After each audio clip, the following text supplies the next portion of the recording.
ॐ आप्यायन्तु ममाङ्गानि वाक्प्राणचक्षुश्रोत्रम् अथो बलमिन्द्रियाणि च सर्वाणि सर्वं ब्रह्मोपनिषदम् माहं ब्रह्म निराकुर्याम् मा ब्रह्म निराकरोत् अनिराकरणमस्तु अनिराकरणं मे अस्तु तदात्मनि निरतेय उपनिषत्सु धर्मा ते मयि सन्तु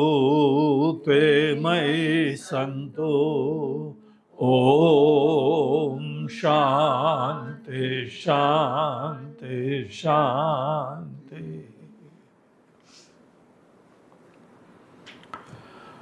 हरि ओम।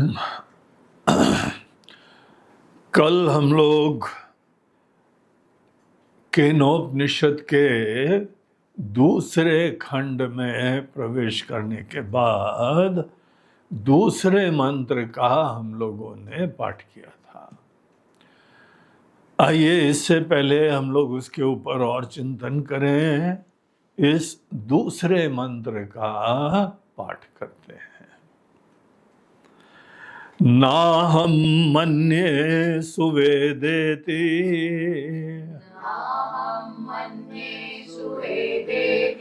नो न वेदेति वेद च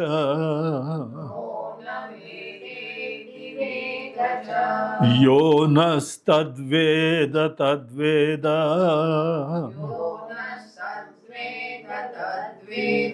नो न वेदेति वेद च।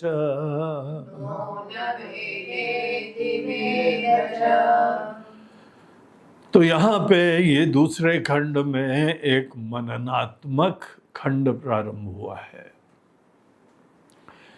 जब हम लोगों को अपने गुरुदेव से श्रुति का जो ज्ञान है वो जब प्राप्त हो जाता है, यहाँ पे ये ध्यान रखिए कि आत्म का ज्ञान अगर प्राप्त करना है तो वेदांत का ही श्रवण करना चाहिए। वेदांत ही आत्मज्ञान की साइंस है, आर्ट एंड साइंस दोनों है।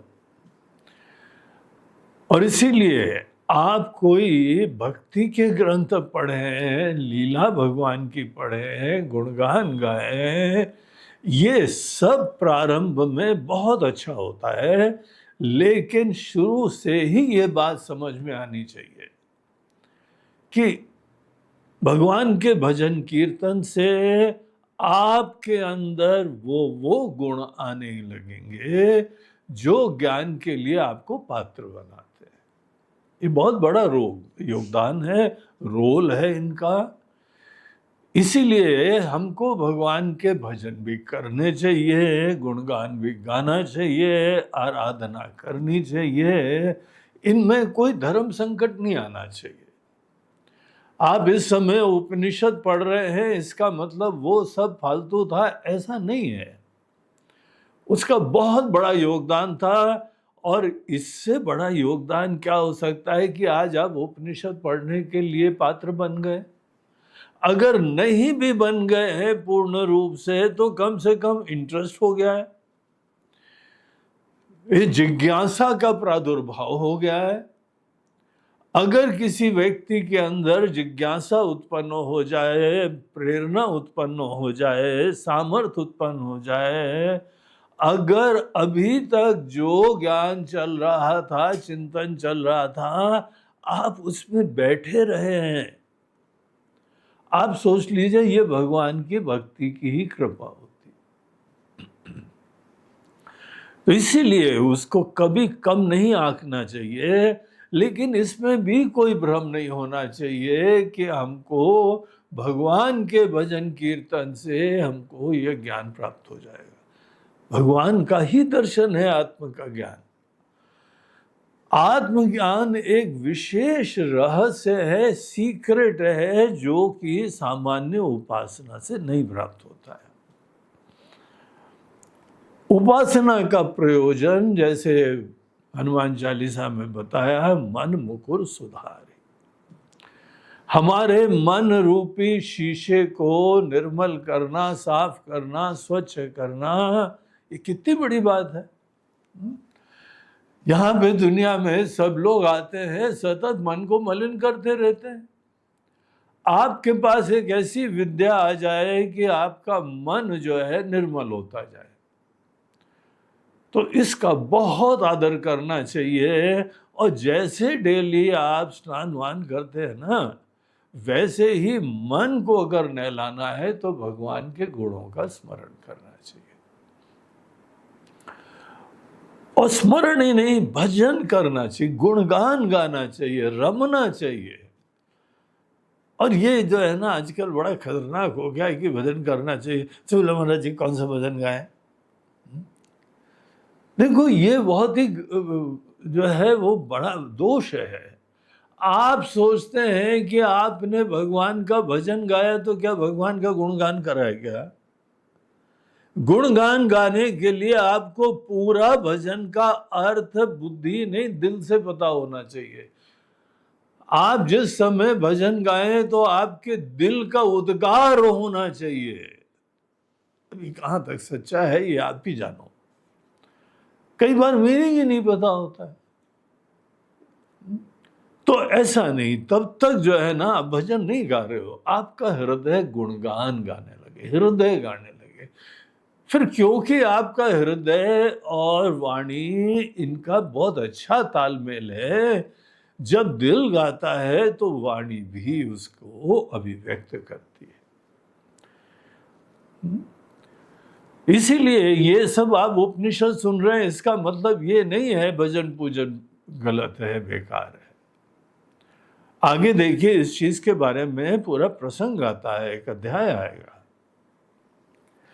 तो यहां पर वापस आते हैं और इधर जो है कोई व्यक्ति बहुत अच्छा चिंतन का पात्र हो गया है, काफी अच्छा हो गया है, और उसने एकाग्रता से पूरा केनोपनिषद के ये सूक्ष्म से रहस्यों का उसने श्रवण करा।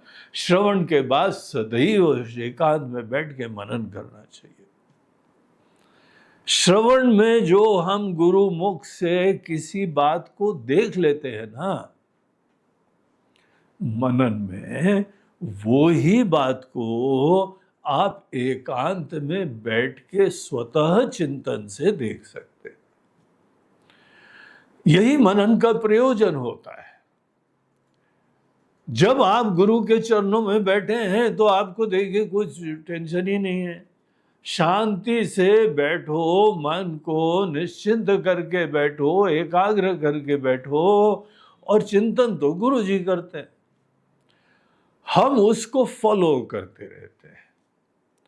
अगर आप गुरु के पूरे वचनों को पूरा ध्यान से फॉलो करते रहेंगे, फॉलो करना ही आपके अंदर चिंतन होता रहता है। तो ये बस निश्चित करो कि पूरी बात फॉलो करिए, और बाद में उसका चिंतन भी करना चाहिए। अगर तुमने फॉलो करी है तो बाद में हम पूछेंगे तो भी बताना आना चाहिए। इतना अच्छी तरह से सुनना है। तो ये सुनने के बाद फिर आप एकांत में जाएं। एकांत में आप चिंतन नहीं कर रहे हैं, इस समय वो बाहर से नहीं बता रहा है, आपके अंदर खुद अपनी बुद्धि से चलना चाहिए। और बुद्धि अकेली नहीं होती है, हमारे मन होते हैं, हमारे संस्कार होते हैं, हमारी अनेकों वासनाएं होती हैं, हमारे कामनाएं होती हैं। एकांत में बैठ के चिंतन थोड़ा दुष्कर होता है, और सीधे अध्यात्म के ज्ञान के लिए कभी एकांत में नहीं जाना चाहिए। जो चीज प्रारंभ में प्रायोरिटी होती है वो एकांत नहीं होता है। इसीलिए कई लोग बोलते हैं महाराज जी मेडिटेशन सीखना है, ऐसे लोगों में ये धारणा है कि हम सीधे मेडिटेशन में जंप करके हमको एकांत में जाना है, सब काम हमको किनारे करना है और फिर हम सीधे चिंतन करने लगे। ये गलत सोच है। आपको शुरुआत में एकांत नहीं जाना चाहिए, श्रवण करना चाहिए, ज्ञानियों के चरणों में बैठना चाहिए और बहुत ध्यान से ये सूक्ष्म रहस्य जानने चाहिए। और जटिल हैं। तुम भले बुद्धिमान हो, किसी भी क्षेत्र के अंदर दक्ष हो, कोई प्रोफेशनल हो, कुछ भी बाहर की किसी विद्या में बहुत ही समर्थ हो, इतने से आपका पात्रता वेदांत ज्ञान के रहस्यों के लिए नहीं हो जाती है। मत ये भ्रम उत्पन्न करना कि बहुत बुद्धिमान हो। बुद्धिमत्ता का प्रमाण आपकी बाहर की लौकिक डिग्रियां नहीं होती हैं। बुद्धिमत्ता का प्रमाण उपनिषद के तत्वों का ज्ञान प्राप्त करना, समझ लेना, संतुष्ट हो जाना, इस सामर्थ्य को बुद्धिमत्ता कहते हैं। बुद्धिमत्ता है कि आप एक तो शांति से बैठ के एकाग्रता से सुन सकें, बगैर विक्षेप के सुन सके, दूसरा काम ये भी करना है, आज दिन में वो भी काम करना है, ये सब किनारे कर सकते हो क्या? सब चीजें किनारे करके हमको बहुत गहराई से श्रवण करना चाहिए। ये बुद्धिमत्ता का लक्षण नंबर 1। और उसके बाद आप बुद्धि में संतुष्ट हो गए, ये प्रोपोजिशन बहुत ही लॉजिकल लग रहा है, ये पूरा सिद्धांत आपको समझ में आ गया है, फिर आपकी बुद्धिमत्ता का लक्षण नंबर 2, जो बातें आपने गुरु के चरणों में बैठ के सुनी है, क्या एकांत में वो ही जो है रिप्ले हो जाता है कि नहीं हो जाता? वो सब का सब ज्ञान आपकी बुद्धि के अंदर बहुत अच्छी तरीके से बगैर डिस्ट्रैक्शन के आपके अंदर आविर्भाव हो जाए, रिवील हो जाए। ये आपके अंदर बुद्धिमत्ता का वास्तविक लक्षण है। केवल बुद्धिमत्ता नहीं होती है, मन की प्योरिटी होती है, सिंसेरिटी होती है। देखिए, कई बार हम लोग बहुत सूक्ष्म सी बातें समझ जाते हैं, कई बार अनकही बातें भी समझ जाते हैं। अब घर में भी कई बार जो है ना झगड़े होते हैं, सब कही बातों पे नहीं, अनकही बातों के इम्प्लीकेशन में। अब एक पत्नी जो है वो पति के साथ बैठी थी, तो पति ने बोला, आज बहुत सुंदर लग रही हो। अब उन्होंने पत्नी को बोला, सुंदर लग रही हो। अब इसका इम्प्लीकेशन क्या है? अच्छा, आज सुंदर लग रहे हैं, इसका मतलब बाकी डेली तो हम डायन लगते हैं तुमको। अब उसने ऐसा कोई आशय भी नहीं होगा, बोला भी नहीं है, लेकिन इम्प्लीकेशन समझ लेते हैं, लक्ष्यार्थ समझ लेते हैं। बोला, नहीं भगवान ऐसा नहीं है, लेकिन आज ज्यादा सुंदर लगे। अच्छा, मतलब बाकी समय कम सुंदर लगते हैं। हम अनेकानेक व्यवहार में बहुत अच्छी तरह लक्ष्यार्थ समझते हैं, जो कहा ही नहीं गया है वो भी समझ लेते हैं, जो इरादा भी नहीं करने का वो भी समझ लेते हैं। तो ऐसा है कि हमारी बुद्धि तेज है और इसीलिए घर के अंदर प्रपंच चलते हैं। वो मुंह कुप्पा बना के वहां खड़ी है, ये मुंह कुप्पा बना के यहाँ खड़े हैं और दोनों का आसपास बात तक नहीं हो रहा है। और कभी कभी घर में ऐसा होना चाहिए, बड़े शांति का वातावरण हो जाता है। और जब थोड़ी देर दोनों में खिटपिट हो जाए ना, तो बच्चे लोग भी बहुत ही खुश हो जाते हैं, आज कितनी शांति है सब। और उस समय सब लोग बेस्ट प्रस्तुत करते हैं, क्योंकि दूसरी कोई पकड़े, गलती ना पकड़े। तो थोड़े थोड़े झगड़े बहुत अच्छे होते हैं, इनको ज्यादा चिंता मत करा करो, हर चीज के फायदे होते हैं। और एक और चीज होती है, दिल की भड़ास निकल जाती है। मन के अंदर जो कुछ भी दबा कुचा होता है ना, जो कई बार बोल नहीं पाते हो, थोड़ी बहुत झगड़े में ट्राई करना। 5 साल पहले की, 3 साल पहले की, 2 साल पहले की सब टाइमलाइन तुम्हारे पास रखी होती है, सब एक एक करके निकलती है और कम से कम वो अंदर से निकल जाती है। आप ऐसी चीजें निकालते भी रहते हो, ऐसी चीजें अनकही चीजें समझते भी रहते हो, कई कही चीजें भी समझते हो। ये सब चीजें बाहर की दक्षता, हमारी बुद्धिमत्ता का प्रमाण बहुत ज्यादा नहीं होती। चुनौती तो यहां है। ये उपनिषद हमारे बारे में, भगवान के बारे में तत्व का प्रतिपादन कर रहे हैं, रियलिटी, वो मायामय रूप नहीं। ठुमक चलत रामचंद्र, ये उनका सगुण सोपाधिक रूप है। उसमें तो हम ही को जो है, जब तक श्रद्धा भावना नहीं होगी तो हमको लगेगा क्या बात है इसमें, ठुमक चलो, सभी ठुमकते बच्चे लोग, हमको कोई प्रेरणा नहीं होगी। वो तो बड़ी भक्तों की नजरों से देखना पड़ेगा, तो उनके ठुमकने में भी हमको बहुत ही आनंद आने लगता है। श्रद्धा की बात है। असली बुद्धिमत्ता होती है तत्व का चिंतन करने का सामर्थ्य। और यहाँ पे गुरुदेव ने जो है इनको मार्गदर्शन दिया, और ये व्यक्ति एकांत में जाके अब बैठता है। पहले एकांत में जाओगे तो क्या होगा, पुरानी यादें आएंगी, जिन जिन चीजों का राग है, जिन जिन चीजों का द्वेष है, वो चीजें हावी होंगी। एकांत बड़ा डेंजरस है ऐसे लोगों के लिए।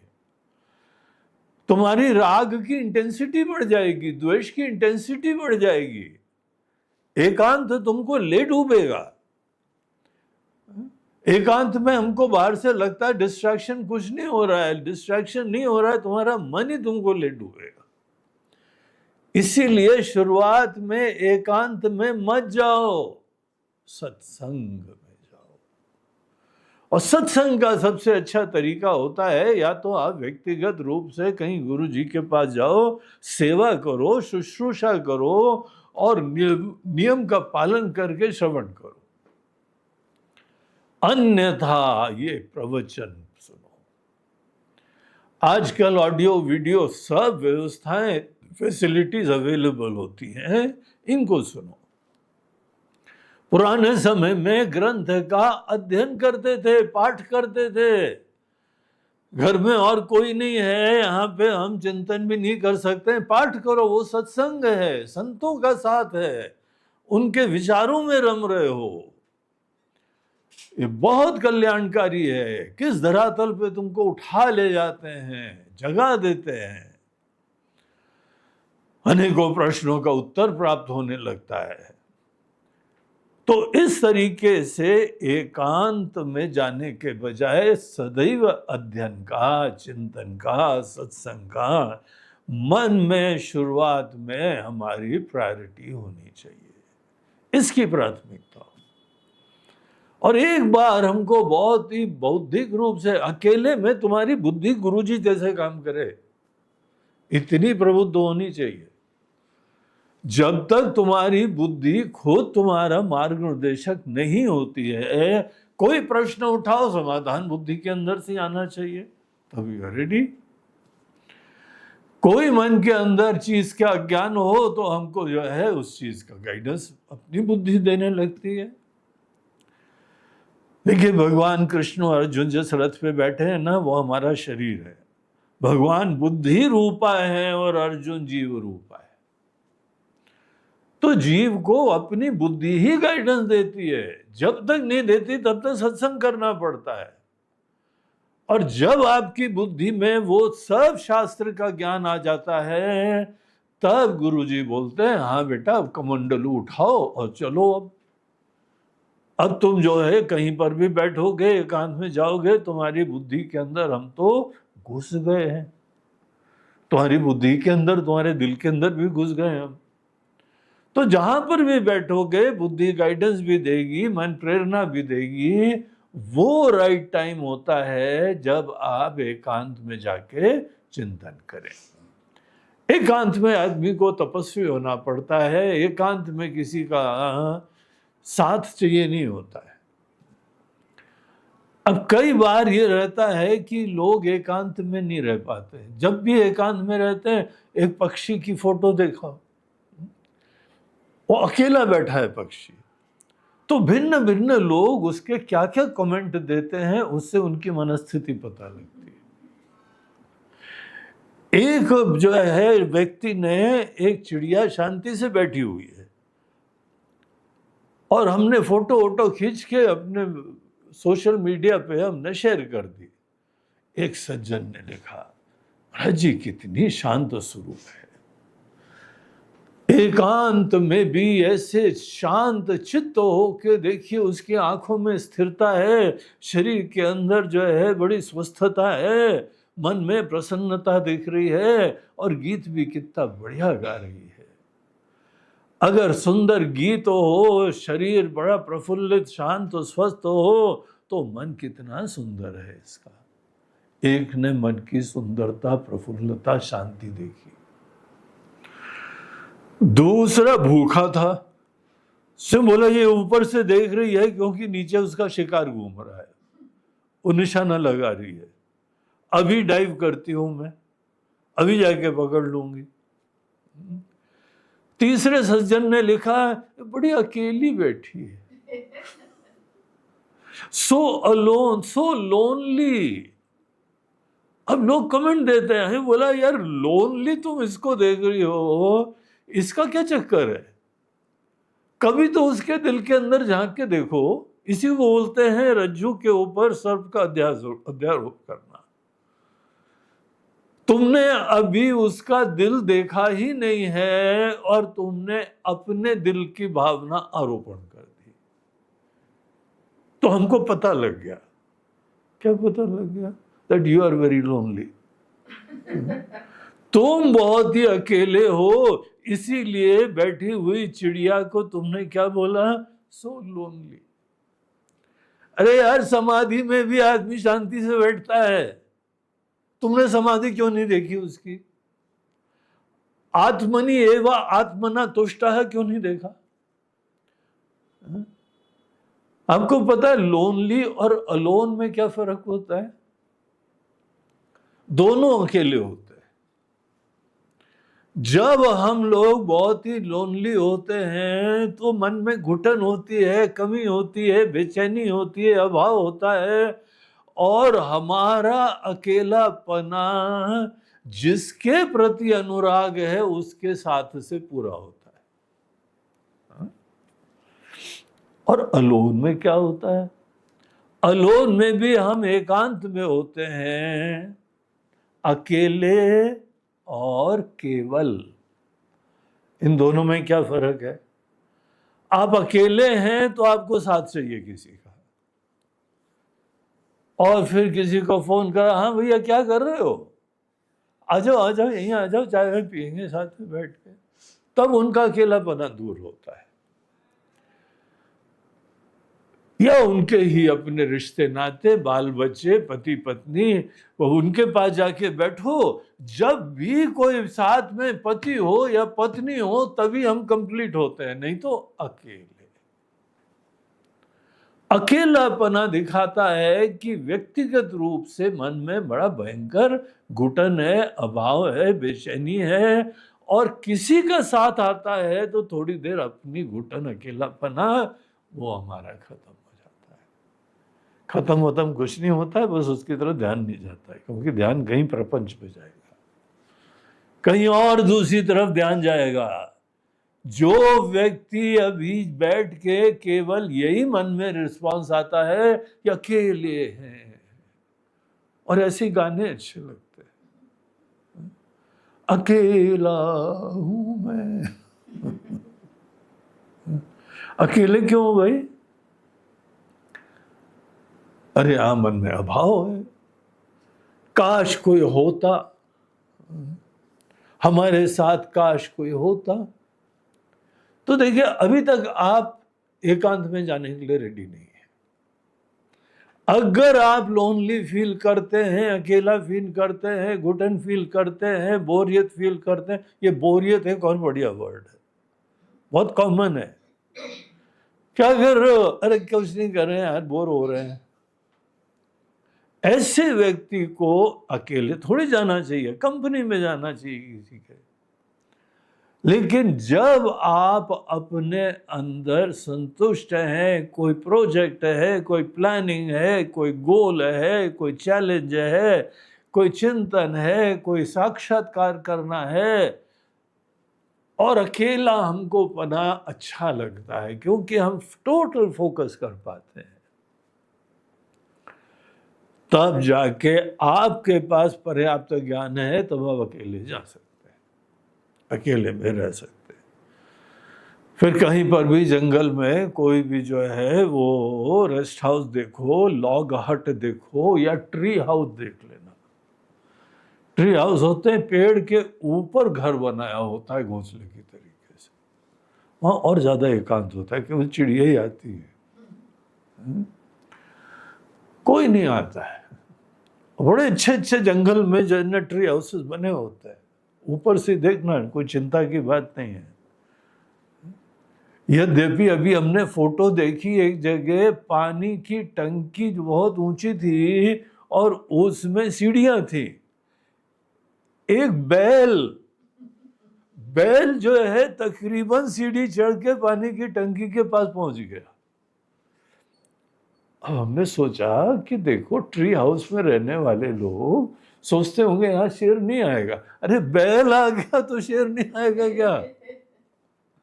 तेंदुआ शेर तो जो है ना पेड़ पे भी चढ़ जाते हैं, भालू भी चढ़ जाते हैं। इसीलिए अंदर से दरवाजा लॉक करके बैठना, कोई आ जाएगा मेहमान, लेकिन तो भी वहां एकांत मिलेगा। एकांत आपको जब कोई बेचैनी नहीं देता है, बल्कि आपकी बुद्धि के अंदर पूरा ज्ञान विराजमान है, तब एकांत में जाने का कोई प्रयोजन होता है। हमारे ये स्टूडेंट जो हैं बड़े पात्र थे, वो गए एकांत में, उन्होंने गहराई से चिंतन करा और बाद में बड़ी खुशी प्रकट करी है कि गुरु जी थैंक यू वेरी मच, बहुत बहुत धन्यवाद, बारंबार प्रणाम है आपको, साष्टांग दंडवत प्रणाम। तो साष्टांग दंडवत प्रणाम 8 अंग जमीन में छुआते हुए हम आपको सामने अपनी नाक और अपना माथा जमीन में लगाते हैं, तो ये ऐसे प्रणाम कर रहे हैं। बड़ी कृतज्ञता है, बड़ी धन्यता है। ये धन्यता की अभिव्यक्ति का स्थूल अभिव्यक्ति है। लोग कैसे प्रणाम करते हैं उससे भी पता लग जाता है इसकी कृतज्ञता की इंटेंसिटी कितना मीटर हाई हुआ है। तो उस तरीके से ये आके बहुत उसने अभिव्यक्त करे अपनी धन्यवाद, तो महाराज जी बहुत अच्छी तरह समझ में आ गया। तो गुरु जी ने बोला अच्छा बेटा, बहुत अच्छी तरह समझ में आ गया। अगर बहुत अच्छी तरह समझ में आ गया है तो तुमको नहीं समझ में आया है। हम हमारे यहाँ पापड़ बेल रहे थे, अन्य देव तद विदिता तथो विदिता तदि, न विदित है न अविदित है, विदित से भी अन्य अविदित से भी अन्य, और तो हमारे पास आए हो ये बताने के लिए कि महाराज जी बहुत अच्छी तरह विदित हो गया है। उन्होंने और कोई शब्द प्रयोग नहीं करा जो कि हम कई बार कर देते हैं, बांगड़ू, मूर्खानंद, पोंगा पंडित, ऐसे शब्द यूज करके बताते हैं, उसको पुनर्विचार की प्रेरणा देते हैं। तो मिस हो गया तुमसे, फिर से जाओ, फिर से चिंतन करो, याद रखो वो सूत्र, अन्य देव तद विदितात, जो भी देख रहे हो जान रहे हो उससे अन्य चीज है। जाना जाता है कोई ना कोई अपने ऊपर उपाधि धारण करके, रोल धारण करके, यहाँ पे वेत्ता बन के, ज्ञाता बन के, ज्ञातापना रोल है, और जो आप धारण करते हो छोड़ देते हो। कर्तापना रोल है, कुछ करने की प्रेरणा हुई, कर्तापना धारण कर लिया। कुछ भोगने की इच्छा हुई, भोक्तापना धारण कर लिया। और कोई चीज का अनुभव हो गया तो फिर उसके बाद शांत हो गए। तो ये कर्तापना, भोक्तापना, ज्ञातापना, श्रोतापना, दृष्टापना, ये रोल्स होते हैं। रोल धारण करने के बाद एक्टर की वास्तविकता थोड़ी दिखती है, वो तो आवरण के अंदर छिपा हुआ है, चोले के अंदर छिपा हुआ है। देखिए, बाकी जगह हम चोला नहीं उतार सकते, अपने बारे में तो चोला उतार सकते हैं ना। और लकीली आत्मा स्वतः प्रकाशित होती रहती है। आप सब रोल्स किनारे करो, कुछ नहीं करना है, शांत बैठो, तो भी मैं रिवील होती रहती है। तो इसीलिए हे शिष्य, दोबारा जाओ और चिंतन करो और विचार करो। तुम सही दिशा में हो, लेकिन अभी पहुंचे नहीं हो, क्योंकि तुम यहां पे ज्ञाता की तरह कोई कंसेप्ट समझ रहे हो, कोई सिद्धांत समझ रहे हो। तो वो जाता है, फिर आया, और उस समय उसके हाव भाव भी बदला हुआ था। पहले वो एक अभिमानी व्यक्ति था, हमने जान लिया, जो बोलता है हमने जान लिया, उसके अंदर एक नया अभिमान क्रिएट होता है,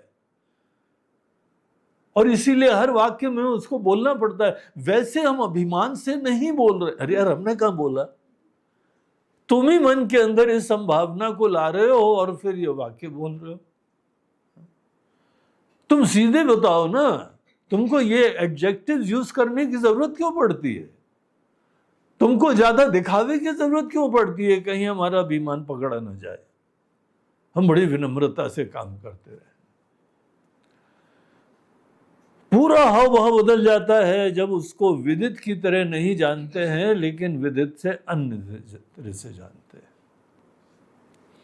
तो वापस आया तो इस बार हाव भाव बदला हुआ था, और उसने आके क्या बोला था, इस दूसरे मंत्र में हम लोगों ने पढ़ा था, ना हम मन्ये सुवेदेति। महाराज जी, अब हमको पता लग गया है कि सुवेद शब्द ज्ञाता बनने के बाद अपने से पृथक किसी न किसी चीज को विषयीकृत करके, किसी कॉन्सेप्ट को जैसे समझ रहे हैं, किसी सिद्धांत को समझ रहे हैं, किसी कला को समझ रहे हैं, उनमें सब में ऑब्जेक्टिफाई करा जाता है। राग मालकोस जानते हो? हम भी नहीं जानते। हम उसको ऑब्जेक्टिफाई नहीं कर पा रहे हैं। क्या होता है राग मालकोस में? कुछ लोग समझते हैं, कुछ लोग जानते हैं। तो एक कंसेप्ट है, एक सिद्धांत है, एक रहस्य है। तो उसी तरीके से विदित के द्वारा किसी चीज को जानना, ये एक कंसेप्ट ही हो सकता है। और वो विदित है ही नहीं, हम वेदता ही नहीं है, तो भी कोई चीज जान रहे हैं हम। बाल्यादिष्वपि जागृतादिषु तथा सर्वासु अवस्थास्वपि व्यावृत्तासु वर्तमानमहमिति अंतस्फुरंतम सदा। बचपन से लेके अभी तक जागृत, स्वप्न, सुषुप्ति अवस्थाओं के ये पूरे चक्र के बावजूद हर अवस्था में मैं पहले हम होते हैं। हम की तरीके से जो स्फुरित हो रहा है, हम उस चीज को महाराज जी अब समझ गए हैं। हम कोई बाहर की चीज नहीं जान रहे हैं, लेकिन जो स्फुरित हो रहा है वो हम बात समझ गए। इसीलिए हम बाहर ज्ञाता की तरीके से जब बोलेंगे तो सुवेद शब्द प्रयोग होता है। यहां पे अब सुवेद शब्द प्रयोग नहीं हो सकता है। ना हम मन्ये सुवेदेति नो न वेदेति वेदच। और ऐसा भी नहीं है कि हम न वेद, मैं का ही तो रियलाइजेशन है, मैं तो रिवील हो रहा है, हम मैं को जान रहे हैं। वेद अच्छा, हम जान रहे हैं। न वेद इति ना, नहीं जानते हैं ऐसा नहीं है, हम जान रहे हैं। और फिर वो अपने सब साथी लोगों की तरफ मुड़ के, जो वहां स्टूडेंट थे उनकी तरफ मुड़ के बोलता है, यो जो भी नहा अस्माकम, हम लोगों के बीच में, यो नहा तद्वेद तद्वेद, ये जो हमारा वाक्य हम बोलने जा रहे हैं, जो उसको समझ गया है वो समझ गया है कि आत्मा की बात हो रही है। क्या वाक्य है? नो न वेदेति वेदच। ऐसा नहीं है कि हम उसको बाहर की तरह से जानते हैं, हम विदित की तरह नहीं जानते हैं, लेकिन हम जानते हैं। हम लोगों में जो भी ये बात को समझ रहा है उसने जान लिया है। तो ऐसी बात जब करी तो गुरुजी प्रसन्न होते हैं और फिर तीसरे मंत्र में एक सिद्धांत की तरीके से यही बात को प्रतिपादन करते हैं, जो इन लोगों का डायलॉग हुआ है उसका। तो ये फर्स्ट एंड सेकंड मंत्र जो दूसरे खंड का है वो इन दोनों का डायलॉग है। एक गुरु के वचन है, एक शिष्य के वचन है। लेकिन तीसरा मंत्र इसी बात को जो है सिद्धांत की तरीके से प्रतिपादित करता है। तो क्या है वो तीसरा? यस्या मतम तस्य मतम, मतम यस्य न वेदसः, अविज्ञातं विजानताम्, विज्ञातम् अविजानताम्। तो सिद्धांत क्या है? Therefore, ये सब डायलॉग से हमको क्या निष्कर्ष प्राप्त होता है? तो श्रुति बोलती है यस्य अमतम तस्य मतम। जो विदित की तरीके से नहीं देख रहा है वो आत्मा को जान रहा है। आत्मा को यहां पे जानने का विषय चल रहा है और तुम कोई नजारे देख रहे हो बाहर से। जो बाहर नजारे नहीं देख रहा है, जो अपने से पृथक वेत्ता बन के, ज्ञाता बन के, नोअर बन के देखोगे तो ज्ञान आत्मा का ज्ञान नहीं होगा, एक नया विमान होगा।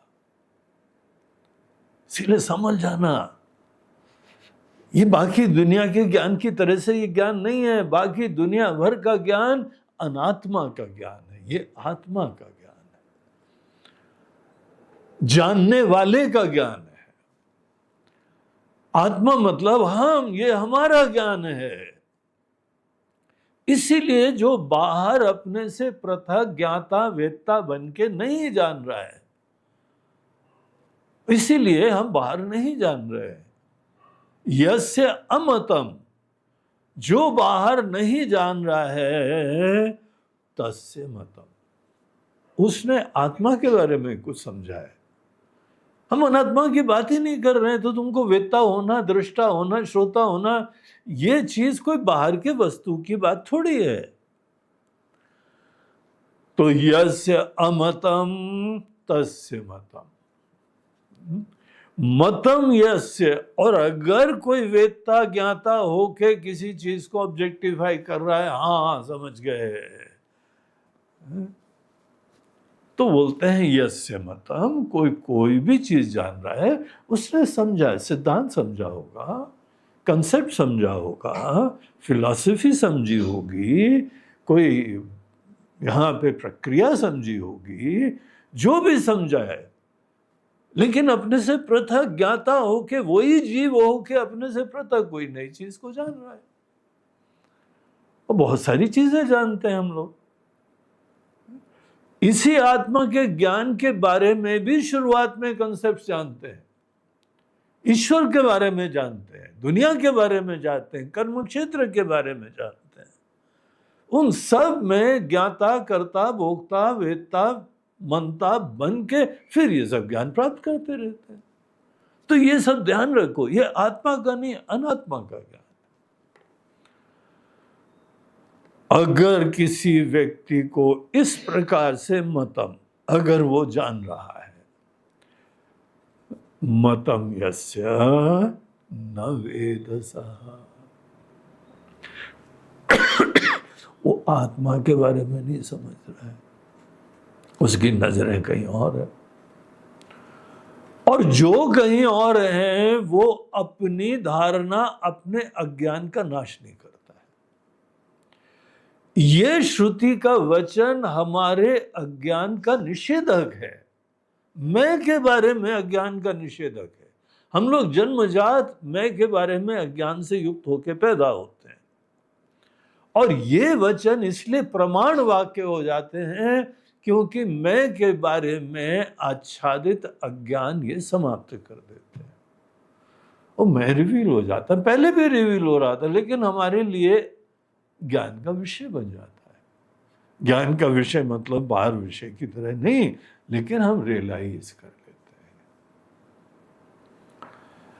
तो इस प्रकार से ये सिद्धांत है, और इसी सिद्धांत को देखिए दूसरी लाइन में भी रिवील करा गया है, अविज्ञातम विजानताम। तो जो लोग सही में ब्रह्मज्ञानी हैं वो उसको अविज्ञातम, बाहर किसी विषय की तरह नहीं जान रहे। और ये सोचो जरा, इसी कारण से उनका अभिमान खत्म हो जाता है, जीवत्व का भी।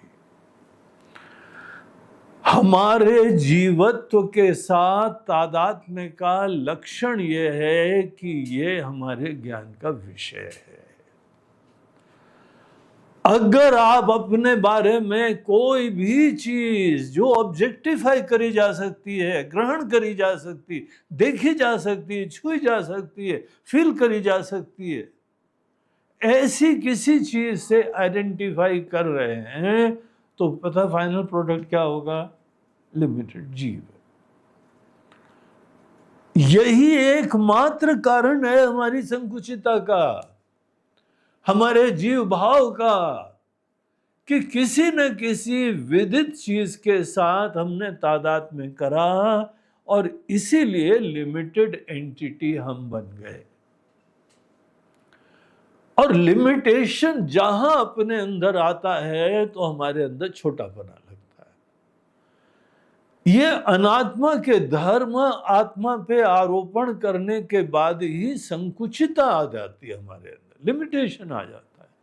लिमिटेशन आत्मा में नहीं है, अनात्मा में है। अनात्मा के साथ तादात्म्य होने पर ही हम भी उतने लिमिटेड हो जाते हैं। अनात्मा नश्वर है तो हमारा भी जो है नश्वरता हो जाती है, जन्म मरण की संभावना हो जाती है। भगवान कितनी बार बोल चुके, चोला है, मत इसके साथ तादात्म्य करो। नहीं महाराज जी ठीक है, आज बर्थडे है, आज के बाद हम रिजॉल्व करते हैं, आज के बाद हम ध्यान रखेंगे। आज तो कम से कम केक काट लेना, आज तो पूजा पाठ कर लेते हैं, जन्मदिन का दिन है, तो कल से जो है ठीक है। बोलते हैं कल से करो या जब से करो, जहां तुमको दिखाई पड़ जाए कि तुम हो ही नहीं, तुम चोला धारण करने वाले हो। हमारा जीव भाव भी विदितम के साथ तादात्म्य के कारण ही बनता है। इसीलिए आप अपने अंदर जीव भाव का भी निराश करना चाहते हैं तो केवल विदित को ऑब्जेक्टिफाई करके जानो कि आप उसके प्रकाशक हैं, उसके अवभाषक हैं, उसके साक्षी हैं, उसे पृथक हैं। हमारे जी साक्षी हैं लेकिन आजकल काफी लोनली हैं। अरे उसको अलोन कहो, लोनली नहीं कहो।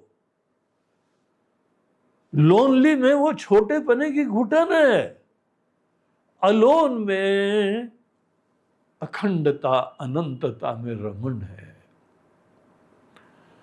अब आप खुद ही सोचो, आप लोनली हो कि आप अलोन हो? आप कैवल्य में हो कि अकेलेपने में हो? दोनों काफी सिमिलर हैं, लेकिन एक में अनात्मा का अध्यारोप है, एक में अध्यारोप का अपवाद हो गया। तो जो भी यहाँ पे विजानताम, उनको विषय की तरीके से दिखता ही नहीं। श्रुति भी हमको बोलती है विज्ञातारम अरे के न विजानीयात, जो सबको जानने वाला है उसको कौन प्रकाशित करेगा। और आपने बड़ा कन्वीनियंटली अपने आप को जो है छोटा बना लिया, और लोनली भी उसके बाद हो रहे हो। लोनली होने के बाद जो जो लोनली होते हैं ना, वो केवल दूसरे को पकड़ेंगे, किसी का साथ पकड़ेंगे। तो इस तरीके से यहाँ पे अविज्ञातम विजानताम, और जो जानकार हैं विज्ञातम, जो आत्मा का रियलाइजेशन हो गया है, ब्रह्म ज्ञान हो गया है, जिनको अयम आत्मा ब्रह्म ये पता लग गया है, वो किस चीज को जानेंगे और क्यों जानेंगे? विज्ञातम अविजानता। जो यहाँ पे जानकार लोग हैं, अज्ञानी लोग हैं, वही बोलते हैं हम जान रहे हैं। ज्ञानी लोग किस चीज को जानेंगे?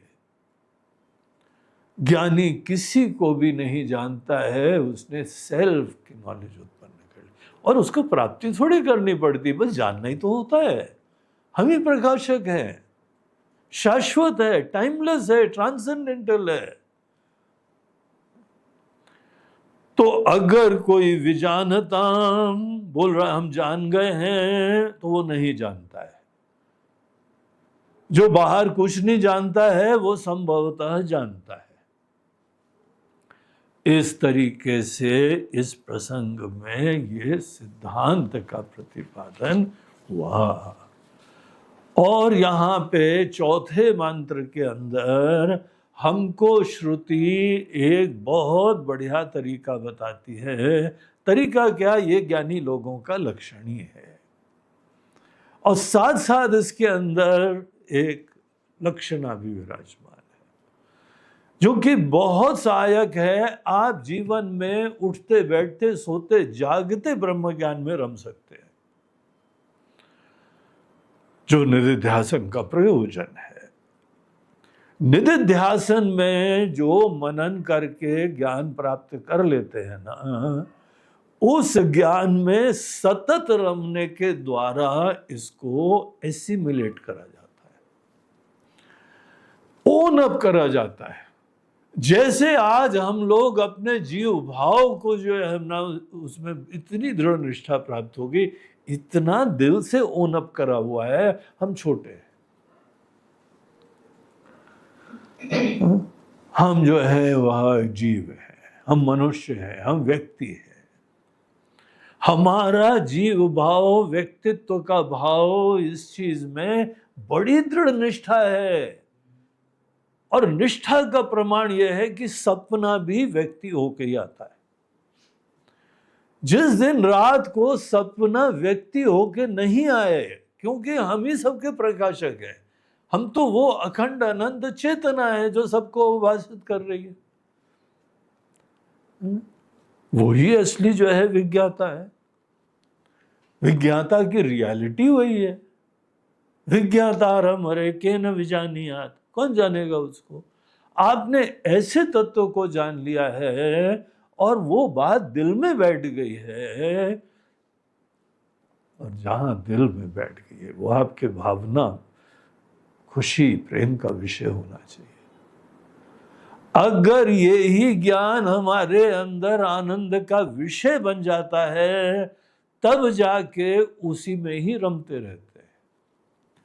तो यहां अगला मंत्र बहुत एक इंटरेस्टिंग इंपॉर्टेंट मंत्र है, जो कि हम लोगों को बताता है कि इस ज्ञान में सतत कैसे रमना है, और अमृतत्व की प्राप्ति इसी से हो जाती है। अमृतत्व की प्राप्ति के लिए कोई समुद्र मंथन नहीं चाहिए हमको, यही मंथन हो रहा है हमारे अंदर। इसी जीव की एनालिसिस, ये जो सदैव अकेले रहता है, एकांत में रहता है, घुटन में रहता है, बेचैनी में रहता है, उसी मैं के ऊपर गहराई से चिंतन मनन, यही असली समुद्र मंथन है। और इसका ऊपर मंथन करने के उपरांत आपके मन की सब धारणाएं खत्म हो जाती हैं। कैसा भी अनुभव चल रहा हो, कैसा भी ज्ञान चल रहा हो, चिंतन चल रहा हो, उसके द्वारा मैं का ज्ञान डिस्प्लेस नहीं होता है। जब आपको मैं के बारे में ऐसा परिचय मिले जो किसी के द्वारा डिस्प्लेस नहीं होता है, निगेट नहीं होता है, बाधित नहीं होता है, आवृत्त नहीं होता है, तब जाके आपके अंदर ज्ञान में निष्ठा हो गई है। कभी बाधित नहीं होगा, अबाधित रहता है वो। तो हमारे ही इस ज्ञान को अबाधित करने के लिए, नॉन निगेटिबल बनाने के लिए और हर लेवल पे अनुभूतियां चलती रहें, उसके बावजूद ब्रह्म ज्ञान का लेश मात्र बाल बांका नहीं होता है। उस रहस्य के लिए ये चौथा मंत्र है। आइए चौथा मंत्र पढ़ लेते हैं, फिर कल इस मंत्र का और साथ साथ इस खंड की भी समाप्ति कल हो जाएगी। प्रतिबोध विदितम मतम अमृतत्वं हि विन्दते आत्मना विन्दते वीर्यम् विद्यया विन्दते अमृतम्। इसका मोटा मोटा अर्थ पहले देख लेते हैं, फिर विस्तार कल करेंगे। प्रतिबोध, प्रतिबोध बोलते हैं in and through every knowledge. कोई भी क्षण हो, कैसा भी जीवन का मोमेंट हो, किसी लेवल के ऊपर हो, आप बाहर सेवा कर रहे हैं, आप भजन कर रहे हैं, आप पूजन कर रहे हैं, आप कोई जो है रिश्ते नाते से संपन्न कर रहे हैं कार्य, आप कोई भोग विलास भी कर रहे हैं, कुछ भी आप जान रहे हैं, आप किसी चीज के कॉन्शियस हैं, किसी चीज में आप रम रहे हैं और आपके अंदर उसी चीज का जो है कोई अवेयरनेस विराजमान है। बोधम बोधम प्रतिबोधम, प्रत्येक आपके बोध के अंदर हर समय कुछ ना कुछ चल रहा है ना, पता नहीं क्या चल रहा है, लेकिन चल तो रहा है ना। महाराज जी हाँ बताएंगे नहीं, हमको शर्म आएगी। अच्छा मत बताना, जो भी तुम्हारे अंदर है तुम तो जानते हो ना। और अभी ये काम कर रहे हो, फिर वो काम कर रहे हो, फिर ये सेवा कर रहे हो, ये पढ़ाई कर रहे हो, ये भजन कर रहे हो, ये जप कर रहे हो, ये ध्यान कर रहे हो, ये अपनी ड्यूटी कर रहे हो, ये किसानी कर रहे हो, ये इंडस्ट्री में कर रहे हो, ये दुकानदारी कर रहे हो, जो भी कर रहे हो, अब हर चीजों में भिन्न भिन्न चीजें हम जानते रहते हैं। और यही असली चैलेंज है कि हमारे व्यवहार के हर भिन्न भिन्न क्षणों के बावजूद बाहर की दुनिया नहीं रुकती है। जब तक शरीर है तब तक आपको कोई ना कोई कार्य करते रहेंगे, इसको चलाने के लिए भी काम होता है। दाना पानी चलता है, रोटी पानी लगेगी, खाना पीना चलेगा, सेवा चलेगी, अनेकों शुश्रूषा चलेगी, कुछ ना कुछ तो चलता ही रहेगा ना। और हमारा ये आइडियल नहीं है कि महाराज जी ब्रह्म ज्ञानी हो जाएंगे तो बैठ जाएंगे, कृतार्थ हो जाएंगे। बोलते भाई ब्रह्म ज्ञान के बाद तुम्हारी मशीन ही रुक जाएगी, फिर तो ब्रह्म ज्ञान बड़ा डेंजरस है। भैया अभी शरीर स्वस्थ है, अभी प्लीज ब्रह्म ज्ञान मत प्राप्त करना। ब्रह्म ज्ञान प्राप्त करोगे तो जहां पे अंदर रियलाइजेशन हुआ धम्म से गिरोगे, सब क्रियाएं बंद हो जाएंगी। ऐसी निष्क्रियता की पराकाष्ठा क्या जो है वो ब्रह्म ज्ञान होती है। उसको ब्रह्म ज्ञान नहीं, उसको मृत्यु बोलते हैं, और जो एनीवे आएगी। ब्रह्म ज्ञान में कोई भी चीज जो है रुकती नहीं है। उपाधि समाप्त नहीं होती, अन्यथा सब ऋषि मुनियों ने ज्ञान कैसे दिया होता? हमारे गुरुदेव ने हमको ज्ञान कैसे दिया होता? क्योंकि वो तो जो है जहाँ ज्ञानी होते तो उसी समय शरीर छूट जाता उनका। शिष्य लोग उठू के उनकी जो है वो अंतिम क्रिया करते। ये कहाँ से सोच लिया है कि ब्रह्म ज्ञानी होने से शरीर निष्क्रिय हो जाता है? बल्कि और वो सब अंदर कंटकों से मुक्त होके बहुत अच्छी तरीके से काम करता है। जो बगैर थके, बगैर चिंता के उत्साह से सतत काम करता रहे, शरीर का बुढ़ापा है, विकार है, चिंता है, प्रॉपर्टी है, कुछ नहीं सोच रहा है, वो औसम लगता है ना, कितना अद्भुत लगता है। वो संभवतः अपने आप को ये जान रहा है चिदानंद रूप शिवोहम शिवोहम, वो शिव स्वरूप हो गया है, इसीलिए अपने ऊपर बोझा नहीं रख रहा है, इसीलिए इनसिक्योरिटीज आरोपित नहीं कर रहा है। हम अपने लाइफ के हर मोमेंट में ब्रह्म का ज्ञान में रम सकते हैं। ये यहां पे इस चौथे मंत्र में बताया। और प्रत्येक बोध के बावजूद, प्रत्येक चीजों की विविध अवेयरनेस के बावजूद, प्रतिबोध विदितम मतम, अगर कोई व्यक्ति प्रत्येक अवेयरनेस के इन एंड थ्रू वो जानता है, उसका ज्ञान नॉन नेगेटिबल रहता है, बाधित नहीं होता है। ऐसा कुछ समझा है कि बाहर के काम कलापों से उसके अंदर का ज्ञान बाधित ही नहीं हो रहा है।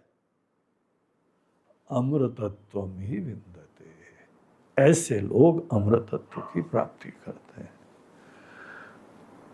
और ऐसे मन के अंदर इतनी वीरता, इतना आत्मबल, इतनी स्ट्रेंथ, इतनी जो है वह निष्ठा, बल कैसे प्राप्त होता है? कई लोगों को इतना बल कैसे मिल जाता है कि इस पथ पे चलते हैं? बोलते हैं ये केवल अपने अंदर ही इन चीजों के बारे में वैल्यू, श्रद्धा, प्रेरणा, महत्व, आत्मना विन्दते वीर्यम, वीरता सदैव अपने अंदर से आती है। जो लोग सोचते हैं कि उनका बड़प्पन, उनकी स्ट्रेंथ किसी और चीज के वजह से है, वो अंदर बड़े इनसिक्योर हैं, बाहर डरपोक लोग हैं। और उनकी प्रार्थना बहुत ही डींगे मारने के बाद एंड में यही होती है, भगवान बाकी तो सब आपकी कृपा है, कम से कम हमारा बैंक जो है ना वो फेल ना हो। हमने एक ही बैंक में सब इन्वेस्ट करा हुआ है, और उस दिन खबर आई कि हमारे बैंक में, दूसरे बैंक में फेल हो गया, हमको तो एकदम सडनली बीपी हमारा हाई हो गया। अरे एक बैंक फेल हो सकता है क्या? हमको तो इतना बल मिल रहा था, स्ट्रेंथ मिल रही थी, क्योंकि कुछ माल पानी जमा है, और ये माल पानी जिसके पास जमा है वो गड़बड़ा गया। पैसे से क्या बल मिलता है कि डर मिलता है?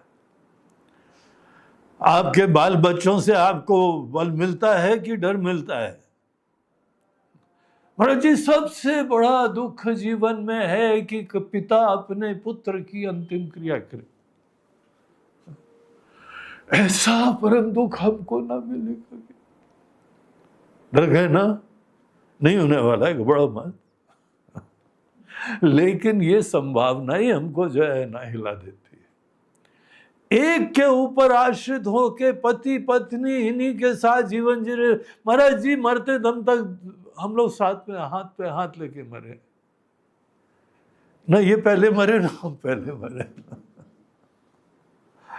क्योंकि जो है हमको एक दूसरे से ही बल, संतुष्टि, अहम की संतुष्टि एक दूसरे से मिलती रहती है। क्यों धोखे में पड़े हो? अगर किसी और के ऊपर आश्रित होकर जीवन चल रहा है तो समझ लो तुम डरपोक आदमी जब आत्मबल अपने अंदर से आता है तभी असली वीरता होती है। तुम्हारे निश्चय, तुम्हारा ज्ञान, तुम्हारी भक्ति, कुछ भी अपने अंदर से आता है। और अल्टीमेटली तो आत्मा का ज्ञान। आत्मना विंदते वीर्यम, खुद ही अपने अंदर से हमको कोई ना कोई ऐसी दृष्टि, बल मिलता है कि बहुत वीरता, उत्साह बना रहता है। कभी सब चेहरा लटका के नहीं जीते हैं, क्योंकि अंदर वैल्यू स्ट्रक्चर भी ऐसा है, दृष्टि ऐसी है, श्रद्धा ऐसी है, ज्ञान ऐसा है। निर्भरता नहीं है, प्रेम है, सेवा है, स्नेह है। आत्मना विंदते वीर्यम विद्यया विंदते अमृतम। और फाइनली वीरता प्राप्त करने के बाद तुमको अमृतत्व की प्राप्ति करनी है। अमृतत्व की प्राप्ति में भी कोई तुमको बड़ा यज्ञ अनुष्ठान नहीं करना होता है, केवल विद्या, मात्र कोई चीज की समझ प्राप्त होनी है। नहीं ज्ञाने न सदृशम पवित्रम यह विद्यते, केवल ज्ञान मात्र से मुक्ति मिल जाती है, पवित्रता हो जाती, शुद्धि भी हो जाएगी। तो बड़ा बढ़िया मंत्र है चौथा वाला। तो आज हम लोगों ने पढ़ लिया और हम 2-4 मिनट आगे भी हमने इसीलिए ले लिए, क्योंकि थोड़ा तो फाउंडेशन तो बन जाए, है ना। अब कल इसके ऊपर, इतने बढ़िया मंत्र के ऊपर कल हम लोग विचार करेंगे। ओम नमः पार्वती पते हर हर महादेव। आज का ये प्रवचन प्रायोजित किया जा रहा है 6 लोगों के द्वारा।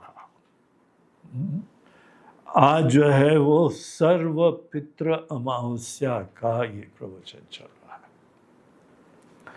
तो ये श्राद्ध पक्ष का अंतिम दिन आया है। इस सर्व पितृ अमावस्या में अगर आपको तिथि नहीं पता है तो भी इस दिन आप श्राद्ध का कार्य कर सकते हैं। और अगर आपके कोई पितृ लोग इसी दिन उनका देहावसान हुआ है तो निश्चित रूप से ये करना चाहिए। तो पहली है डॉक्टर प्रियंका तिवारी। वो अपने स्वर्गीय पिताजी मुकेश तिवारी जी फौजी थे, आर्मी में थे, बहुत ही अच्छा व्यक्तित्व था, सौम्य, शांत, विचारशील, स्नेही। ऐसे जो है वो मुकेश तिवारी जी, उनका देहांत हो गया था। उनका आज श्राद्ध का दिन है। उनकी बिटिया डॉक्टर प्रियंका तिवारी, जो आजकल कनाडा में है, तो वहाँ से उन्होंने ये सेवा भेजी है। प्रियंका को भी बहुत बहुत आशीर्वाद, और आपके स्वर्गीय पिताजी के लिए हमारी भगवान से प्रार्थना। दूसरे हैं बंबई के पंकज और छाया कोतवाल जी। पंकज कोतवाल और छाया कोतवाल ये श्रद्धांजलि जो है वो अपने माता पिता के प्रति, पेरेंट्स के प्रति और जीजा जी के प्रति। तो उनके जीजा जी डॉक्टर सुबोध, उनका भी जो है वो आज श्राद्ध का दिन है, बल्कि उनकी भी श्रद्धांजलि है। तो ये सबके प्रति श्रद्धांजलि अर्पित करने का दिन होता है आज आप सबके लिए कर सकते हैं। हमारी भी बहुत बहुत शुभकामनाएं पंकज और छाया जी को और आपके माता पिता और जीजा जी के लिए। तीसरे हैं साधु शरण श्रीवास्तव। वो श्रद्धांजलि अपने पितरों के प्रति आज के दिन अर्पित कर रहे हैं।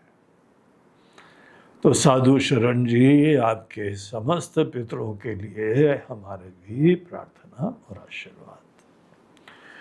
चौथे हैं लखनऊ के हमारे बड़े पुराने भक्त श्री शेखर खन्ना और उनकी श्रीमती जी आशा खन्ना। ये लोग भी दोनों जनों के पितरों के प्रति आज श्रद्धांजलि, भावपूर्वक श्रद्धांजलि, आदरपूर्वक श्रद्धांजलि अपने समस्त पितरों के तरफ उनके प्रति अर्पित कर रहे हैं। आप दोनों को और आपके समस्त पूर्वजों को हमारी भी बहुत बहुत शुभकामनाएं और आशीर्वाद। अगले हैं लखनऊ के डॉक्टर अशोक कश्यप। अशोक कश्यप जी भी अपने जो हैं वो पितरों के प्रति आज श्रद्धांजलि अर्पित कर रहे हैं। ये वेटनरी डॉक्टर हैं, लखनऊ जू में हैं और बड़े अच्छे श्रद्धालु, सात्विक व्यक्ति, सेवाभावी। तो आपको और आपके समस्त पितरों को हमारी भी बहुत बहुत शुभकामनाएं और आशीर्वाद। अंतिम है ये इंदौर के श्री सुनील और मंजू गर्ग। वो अपने दादाजी का श्राद्ध का दिन है आज, उनके लिए आज ये आहुति दे रहे हैं और प्रार्थना कर रहे हैं। उनके दादाजी थे श्री गोपाल दास कुचामनिया, तो उनको जो है प्रणाम कर रहे हैं पूरा परिवार उनके प्रति। सुनील और मंजू पति पत्नी और उनके जितना परिवार है वो सुनील के दादाजी को आज के दिन याद करके उनके मंगल की प्रार्थना और उनका सतत आशीर्वाद परिवार पे बना रहे, उसके लिए भी प्रार्थना कर रहे हैं। नमः पार्वती पते हर हर नर्मदे हर बोलो गंगा की